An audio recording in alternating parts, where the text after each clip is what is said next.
36 men, out of nearly 2,000. That's how many walked away from what happened on Boxing Day 1943. A German battle cruiser, one of the most powerful warships on Earth, was about to sail directly into a trap she couldn't see, couldn't detect, and couldn't escape.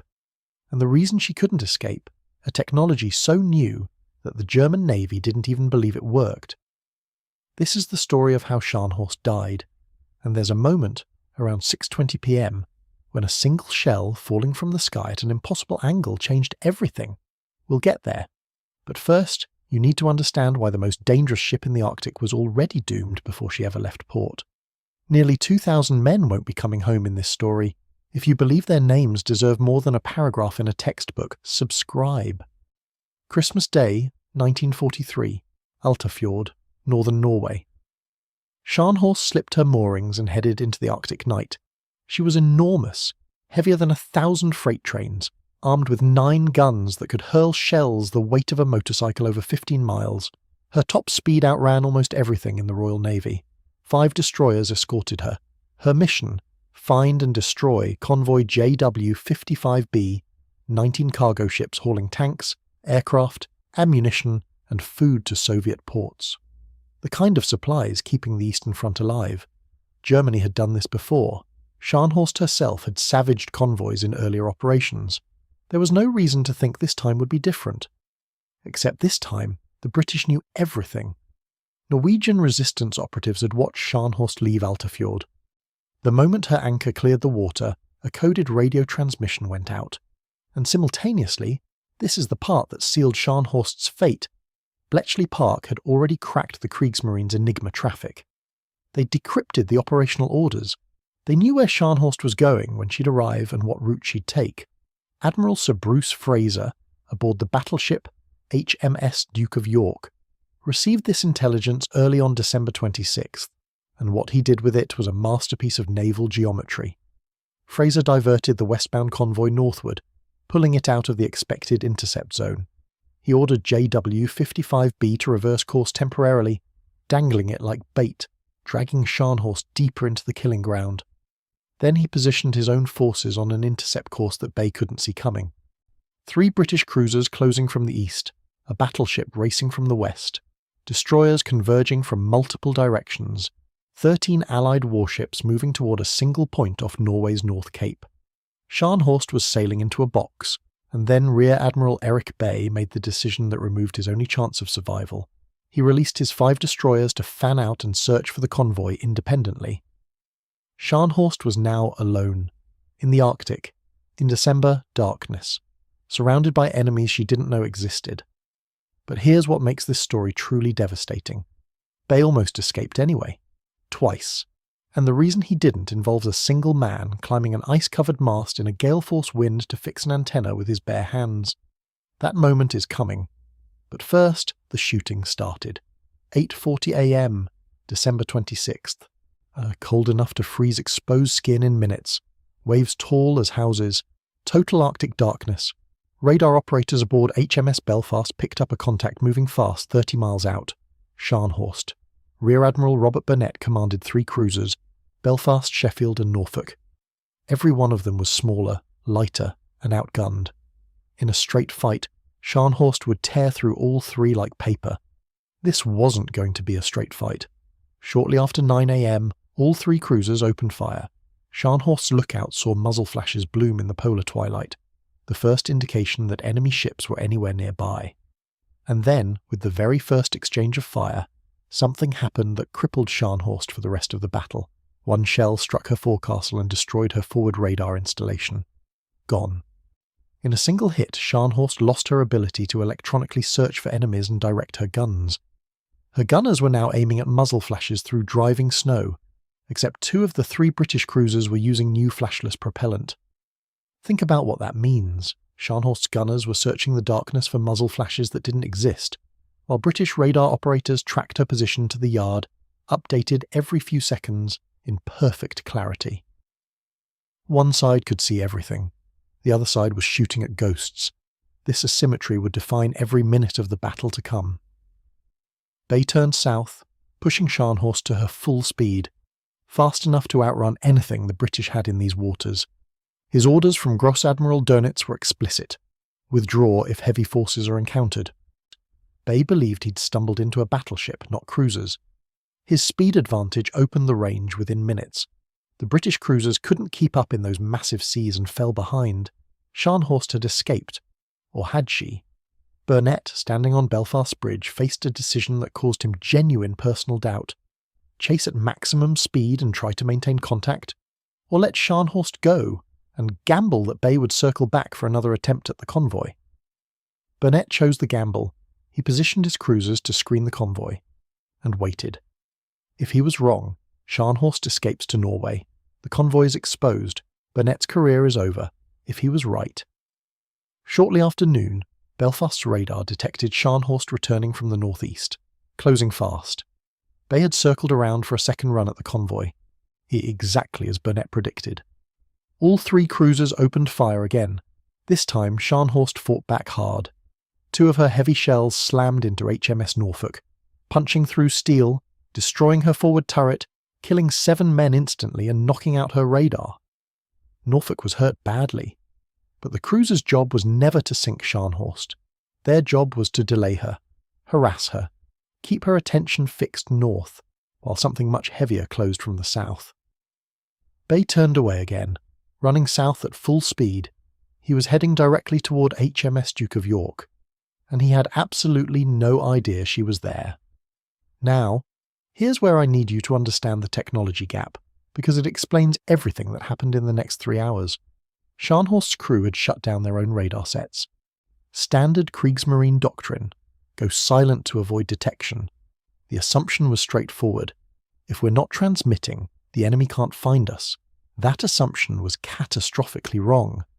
HMS Belfast had been tracking Scharnhorst by radar for hours, transmitting constant encrypted position updates to every British ship in the area, every bearing, every range change, every course alteration.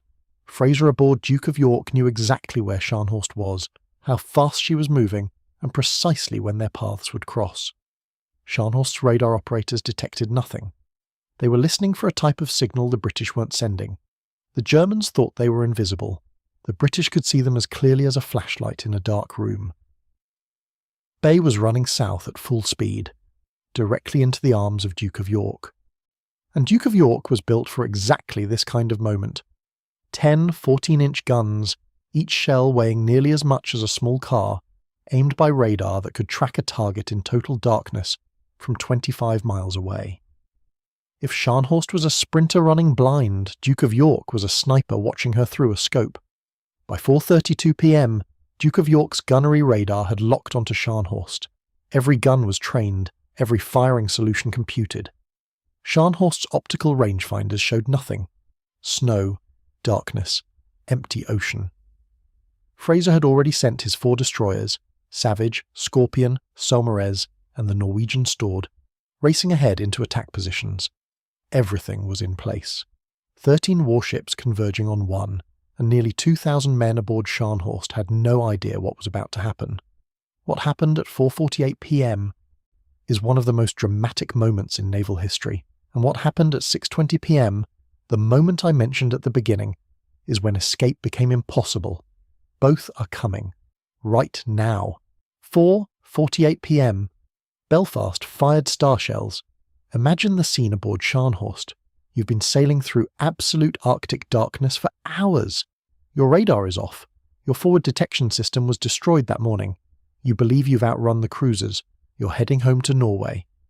The crew is starting to breathe. Then the sky above you explodes in white light. Star shells burst overhead, burning with an intensity that turns night into noon.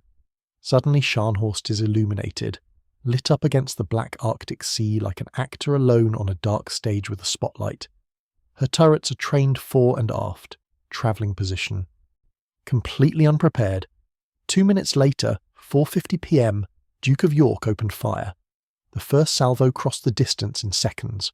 One shell penetrated Scharnhorst's forward turret area, disabling it entirely. Another destroyed the aircraft hangar amidships, the very first salvo. Before Scharnhorst's gunners even knew what direction death was coming from, they'd already lost a third of their main firepower. Scharnhorst turned north, engines screaming to full power.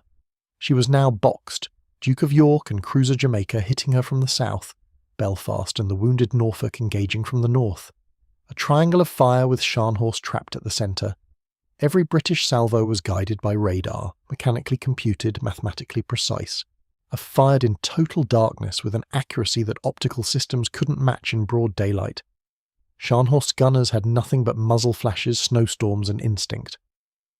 At 5:24 p.m, Bay transmitted 9 words to headquarters. "I'm surrounded by heavy units." But here's what nobody expected. Scharnhorst started winning the foot race. Her engines were producing enough power to drive a small city, pushing her 3 propellers harder and harder. She was pulling ahead. Duke of York couldn't match her speed. 3 knots slower in those conditions. The gap between them opened. Wider, wider. Scharnhorst was pulling away.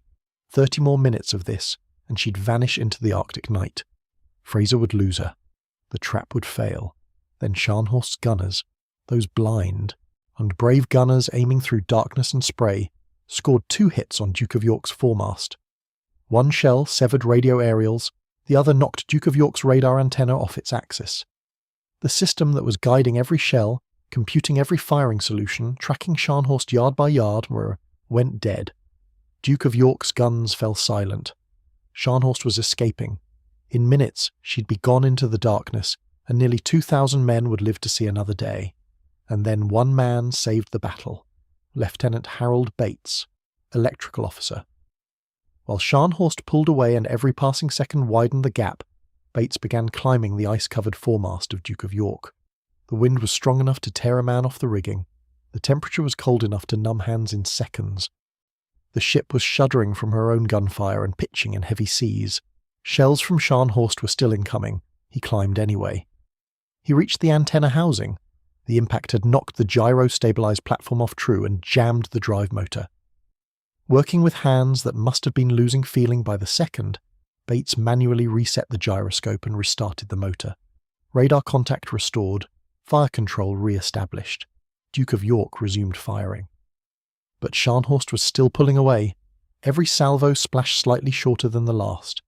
Fraser's team watched the range opening, the firing solutions degrading. She was slipping out of reach, and then came 6:20 p.m. Duke of York fired at extreme range. The shell, heavy enough to crush a car, arced high into the Arctic sky, reaching the peak of its trajectory, then fell earthward at a steep plunging angle. At closer range, this shell would have struck Scharnhorst's thick side armour and likely bounced off. But fired from this far away, the shell was coming down almost vertically, dropping over the top of the armour belt and punching straight through the thinner deck plating. It detonated inside her No. 1 boiler room. The explosion ruptured the high-pressure steam lines feeding Scharnhorst's main turbines. Her speed collapsed. In minutes, she went from outrunning every ship in the British fleet to barely making headway. Emergency crews fought desperately to bypass the damage, rerouting steam through backup lines. They managed to claw her speed back up, but only to about 2/3 of what she'd been doing. It wasn't enough. She could no longer outrun the destroyers. That single shell, one round, fired at the outer edge of possibility, arriving at precisely the angle needed to bypass Scharnhorst's armour, decided the battle. Every gun, every torpedo, every ship that Fraser had positioned over the previous 24 hours depended on this, slowing Scharnhorst down. One shell did it, and now the destroyers were coming, 6:50 p.m. Scharnhorst turned to fight the closing destroyers, and in doing so exposed her flanks. Norwegian destroyer Stord and HMS Scorpion charged in from starboard, launching torpedoes at close range. 2 struck home, the impact shuddering through Scharnhorst's hull like earthquakes. As she continued her turn, Savage and Saumarez attacked from the opposite side. 3 more torpedoes hit. Saumarez paid a terrible price for her courage. Yes, she closed to point-blank range, close enough that Scharnhorst's secondary guns couldn't miss. Shells raked Saumarez from bow to stern. 11 of her crew died. 11 more were wounded, but her torpedoes were already in the water. 5 torpedo hits in minutes. Fuel bunkers ruptured, sending oil streaming into the sea. Magazines flooded, steering gear wrecked. Scharnhorst's speed dropped again, and this time the damage was too severe to repair. Duke of York closed the range. Jamaica came in from the east, Belfast from the north. 3 directions, continuous fire, every salvo guided by radar. Shells tore into Scharnhorst relentlessly. Armour-piercing rounds punched through her belt and exploded inside engineering spaces, ammunition stores, crew quarters. Scharnhorst's return fire became sporadic, then intermittent. Then it stopped entirely. At 7:15 p.m, the cruisers launched their remaining torpedoes. Then 4 more destroyers charged in and fired everything they had left. Torpedo after torpedo fanning through the water from every direction. Scharnhorst couldn't dodge. She wasn't even trying anymore. She was listing heavily, down by the bow, fires burning through shell holes along her entire length. Bay transmitted his final message. "We will fight on until the last shell is fired." There were no more shells to fire. 7:45 p.m. Scharnhorst's radar contact vanished from Belfast's screen. Sonar operators reported deep underwater explosions. Survivors would later describe a massive internal detonation, almost certainly a magazine, that broke Scharnhorst's back. She capsized, her propellers still turning uselessly in the air, and went down. And then nearly 2,000 men were in the water. The Arctic Ocean in December is not water in any way a human body can survive. It's liquid death. At that temperature, your muscles stop responding within minutes. Your lungs seize. Your heart slows. Consciousness fades. You slip under. HMS Scorpion and Matchless scrambled to lower boats and throw cargo nets over their sides. Scorpion's crew hauled 30 men from the sea, frozen, oil-soaked, barely alive. Matchless pulled out 6 more. 36 survivors, out of 1,968. Rear Admiral Bay was seen in the water. Captain Fritz Hintzer was seen in the water. Neither was among the 36. The cold took them before the rescue boats arrived. Almost 2,000 German sailors died in the Arctic darkness that Boxing Day night. On the British side, the cost was lighter but no less real. The men aboard Samaras who died at point-blank range. The sailors on Norfolk killed that morning. A man on the Norwegian destroyer, stored washed overboard by a wave and swallowed by the sea. Admiral Fraser transmitted to the Admiralty, "Scharnhorst sunk." The Admiralty replied, "Grand, well done." That night, Fraser gathered his officers aboard Duke of York. What he said has echoed through naval history ever since. "Gentlemen, the battle against Scharnhorst has ended in victory for us. I hope that if any of you are ever called upon to lead a ship into action against an opponent many times superior, you will command your ship as gallantly as Scharnhorst was commanded today." The victor honouring the vanquished. That single sentence tells you more about both sides than any number ever could. Here's the uncomfortable truth about the North Cape, and it's the part that most accounts of this battle get wrong. Scharnhorst didn't lose because her crew was inferior. They fought with a courage that their own enemies honoured publicly, while still standing on the deck of the ship that killed them. She didn't lose because her commanders were incompetent. Bay nearly escaped twice, and his decisions under impossible circumstances were tactically sound. She lost because the British could see and she couldn't. Duke of York fired over 400 heavy shells during the engagement. More than 6 out of every 10 radar-directed salvos straddled Scharnhorst, in total darkness, in blinding snow, against a fast-moving target. That's an accuracy rate that peacetime gunnery exercises would envy. Scharnhorst's gunners, aiming by instinct and muzzle flash, scored hits on just 2 ships across the entire battle. Both sides had heavy guns. Both sides had trained crews. But only one side had a technology that turned night into day. Gross Admiral Dönitz wrote one sentence after the battle that served as the obituary for an entire era of naval warfare. "Surface ships are no longer able to fight without effective radar equipment. Scharnhorst had the guns. She had the armour. She had the speed. She had brave men who fired until there was nothing left to fire. She didn't have radar." And by December 1943, that was a death sentence. With Scharnhorst gone, something shifted in the Atlantic War that can never be measured in tonnage or statistics. She was Germany's last operational capital ship capable of threatening Arctic convoys. Tirpitz was already crippled by midget submarines. Every other major German warship was damaged, decommissioned, or hiding in the Baltic. For the first time since 1939, Allied convoys sailed northern waters without a German battleship lurking beyond the horizon. The Arctic supply line to the Soviet Union, the lifeline that kept the Eastern Front fighting, ran almost unopposed for the rest of the war. Enough tanks, aircraft, fuel and ammunition to arm entire Soviet offensives reached their destination. More than 9 out of every 10 ships sent made it through safely, and convoy JW-55B, the 19 cargo ships that Scharnhorst died trying to reach. They arrived at Kola Inlet 4 days later. Every single ship, every single ton of cargo, delivered intact. Scharnhorst's sacrifice accomplished nothing. In 2000, a Norwegian research vessel found her. She lies inverted deep beneath the surface at the bottom of the Norwegian Sea. Her bow is separated from the main hull, physical proof of the magazine explosion the survivors described. The damage across her hull tells the story of her final hours in steel and silence. The wreck is a war grave under Norwegian law. No diving, no salvage, no disturbance. Almost 2,000 men remain aboard. In the cold, in the dark. Where they've been since Boxing Day, 1943. Here's what the North Cape teaches, and it's a lesson that applies far beyond naval warfare. Courage could not overcome information. Seamanship could not overcome technology. Speed could not overcome the simple, brutal fact that one side was blind and the other could see. The war wasn't decided on the bridge of Scharnhorst. It was decided in the laboratories that built British radar, in the huts at Bletchley Park that cracked Enigma, in the factories that produced reliable equipment in numbers Germany couldn't match. By the time Bay left Altafjord on Christmas Day, the outcome was already written. He just hadn't read it yet. The side that sees first shoots first. The side that's blind dies brave. That's the lesson of the North Cape, and 80 years later, it hasn't changed. If this is the kind of history that stays with you, subscribe, hit the bell.